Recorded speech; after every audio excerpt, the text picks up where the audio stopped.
আসসালামু আলাইকুম, সবাই কেমন আছেন? তো শুভ দুপুর জানিয়ে আজকের ভিডিওটি এখান থেকে আরম্ভ করলাম। তো আজকে হচ্ছে হঠাৎ করে সকালে প্রোগ্রাম হলো যে আমাদের ছেলে মেয়েদের স্কুল বন্ধ, তাই আজকে আমরা সবাই মিলে একটু পিকনিক করব।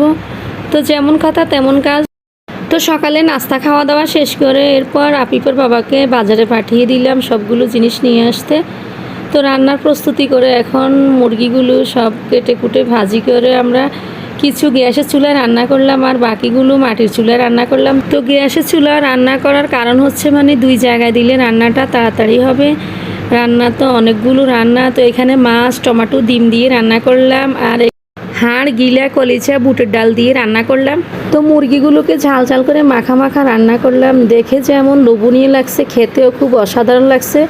তো সবাই এখন বসে গেলাম ফ্লোরে খাওয়ার জন্য। তো আমাদের ফ্যামিলির সবাই মিলে এভাবে মাঝে মাঝে আমরা পিকনিক করি, আমাদের থেকে অনেক ভালোই লাগে, আনন্দ লাগে আমাদের ছেলে মেয়ের থেকে।